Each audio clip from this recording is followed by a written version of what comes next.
Cambiamos de tema, ayer en la tarde de APP lo mencionamos al pasar, pero es un tema que en la agenda argentina ha ocupado un lugar por demás importante, en la agenda periodística, en la agenda mediática y en parte de la agenda de los partidos políticos de la República Argentina, que tiene que ver con el acuerdo que se firmó ayer, o por lo menos que se aprobó el inicio de el plan de paz propuesto por los Estados Unidos para Medio Oriente entre Israel y Hamás. En línea está Kevin Ari Levin, que es sociólogo y magíster en estudios de Medio Oriente. Kevin, buen día, Julián te saluda. ¿Qué tal, Julián? ¿Cómo estás? Muy bien, ¿nos escuchás bien vos? Sí. Perfecto. Bueno, Kevin, me imagino que después de tantos meses había como un poco de expectativa de que haya alguna buena noticia, algo que tenga que ver con la paz en medio de todo lo que está pasando, pero te quiero preguntar si vos lo ves como un inicio esto o como un punto de llegada. Es un inicio porque me parece que todavía hay varias cosas que son importantes para definir, todavía hay varias cosas que todavía no se hicieron públicas. Lo que tenemos es esencialmente un borrador que empezó a circular hace una semana y media, sobre la base del cual se empezaron a reunir en Egipto a partir del lunes, y la realidad es que esto fue más rápido que los pronósticos que indicaban tal vez la posibilidad de que mañana tuviésemos un anuncio de un acuerdo.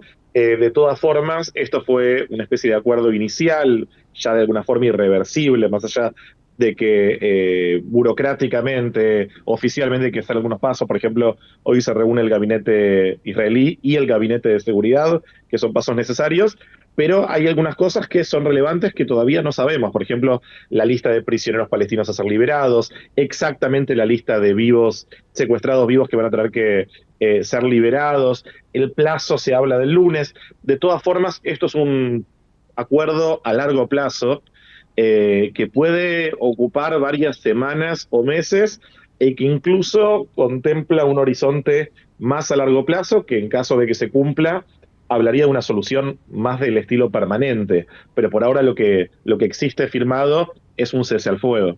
Uh-huh. Hablábamos, me decías, de la lista de prisioneros, el tema de la repatriación de cuerpos, y jamás hizo alguna lectura de de por qué se llegó a este acuerdo, porque ellos lo venden como que, o por lo menos plantean que fue gracias a una resistencia que se ha hecho, pero al final aceptaron los términos de Estados Unidos.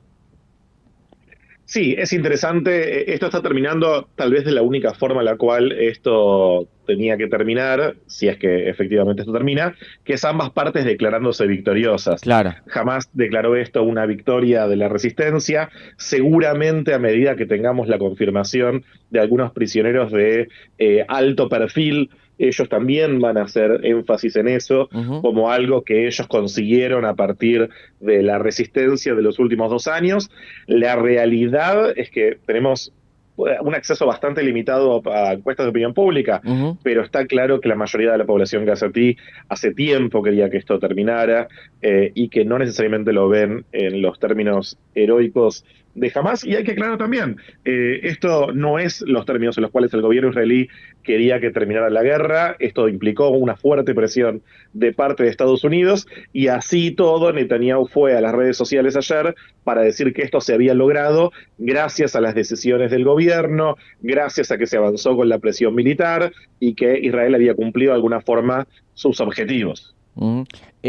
¿Cómo analizás el comportamiento dual que a veces pareciera, para los que no somos ni de Israel, ni de Palestina, ni de Estados Unidos, de Donald Trump? Porque su política internacional siempre tiene como una parte, un sello muy de personalidad de Trump, no solo de política internacional, que haya llegado, perdón, estoy tosiendo, haya llegado hasta este punto Donald Trump, que él también ahora se refiere a sí mismo como el gran pacificador global, ¿no? Sí, y el presidente de La Paz también publicó en la Casa Eso. Blanca. Trump no se caracteriza por una postura coherente, sobre todo en política exterior, es más Sí. bien errático, y lo que vimos desde que empezó su mandato fue también varios cambios, desde empezar negociando un cese al fuego, incluso antes de asumir el cargo, Sí. a través de su representante Steve Witkoff. Después pasó a apoyar a Israel cuando se rompió el cese al fuego en marzo de este año, y en las últimas semanas una postura que de vuelta volvió a cambiar y que ahora parece haber tomado muchos de los reclamos de países aliados de la región que no son Israel, países como Qatar, Egipto, Turquía también, que viene teniendo una postura bastante distanciada de Israel en los últimos años, Ujú. y de vuelta empezar a ejercer presión sobre Netanyahu para parar la guerra. Yo creo que más allá de sus afinidades y de actuar para su base, que es eminentemente pro-Israel, creo que también la guerra resultó ser un tema muy pesado para Trump a nivel interno porque la opinión pública se volvía cada vez más crítica de lo que estaba pasando en Gaza y también a nivel regional, y creo que lo que pasó hace un mes, el ataque israelí en Qatar, que Estados Unidos tuvo que salir a aclarar públicamente y a sus aliados que Israel lo había hecho sin la autorización de Estados Unidos, lo cual dejaba a Estados Unidos, que fue el principal Sí. financista de la guerra y proveedor de armas, en una posición muy desdibujada frente a lo que estaba pasando. Creo que esto fue una línea roja que obligó a Washington a tener que recalcular la posición y ejercer presión muy fuerte sobre ambos bandos para que la guerra terminara de la forma que terminó, con un acuerdo que ambas partes van a considerar imperfecto, con dificultades de implementación, criticado internamente, pero en última instancia un acuerdo. Ujú. ¿Qué se menciona como solución de estados, Kevin? Que siempre es la parte más álgida, tanto si lo hablas como con personas hiper pro Palestina, gente que es de Likud, de Netanyahu, siempre van a encontrar algo problemático en lo que se defina como la estatalidad de uno u otro. Pero hay algo que también va a ser complejo de aquí en adelante, hay algo mencionado específico sobre ese tema, y que también creo que la comunidad internacional, que siempre declara mucho y hace poco, va a tener que mirar bastante.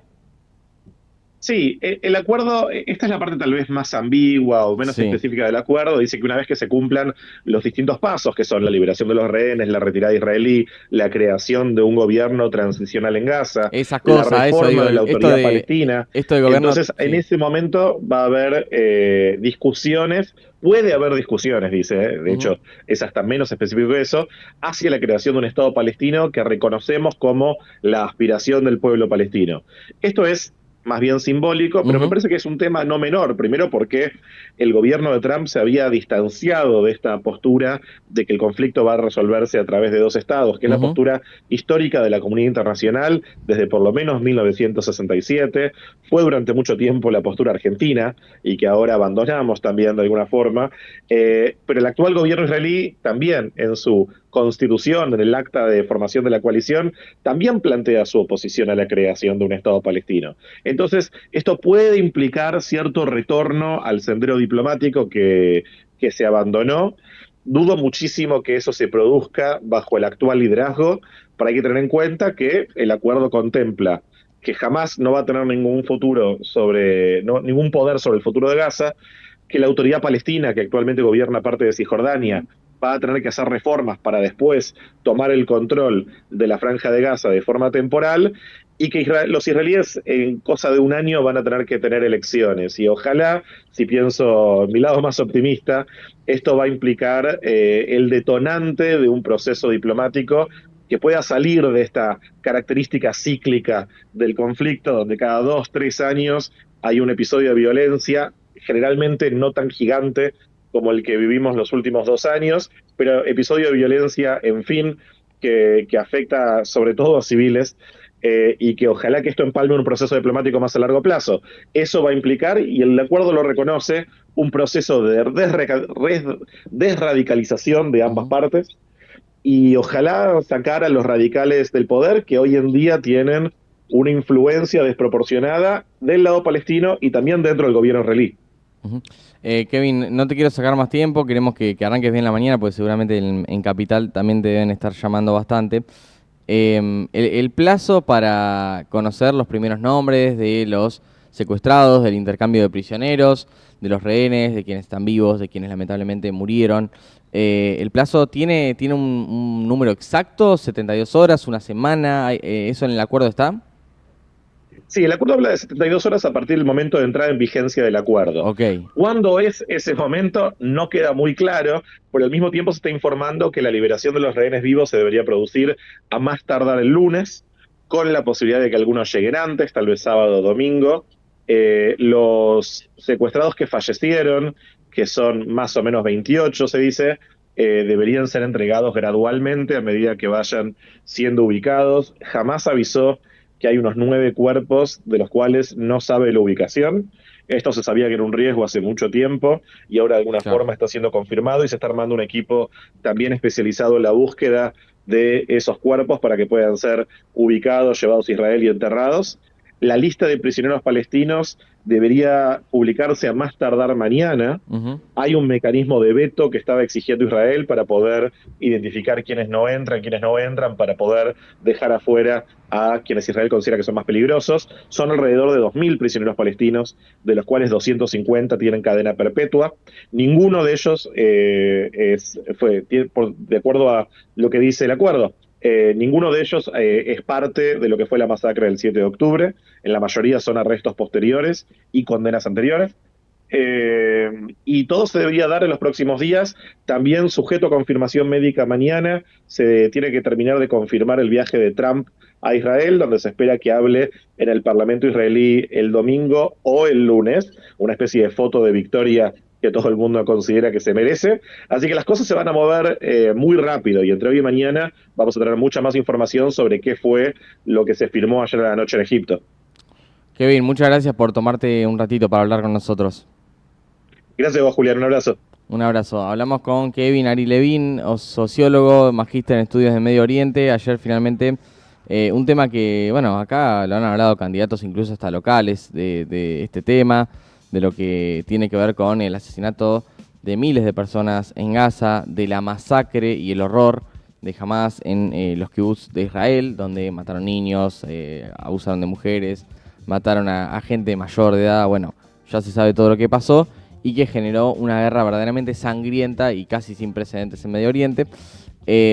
Finalmente acuerdo entre Israel y Hamas y Donald Trump, que obviamente fue y va a aparecer en las fotos como el gran gestor de este acuerdo, que también tiene a los dos actores principales presentándose como los grandes ganadores de esta batalla que consideran que había que dar.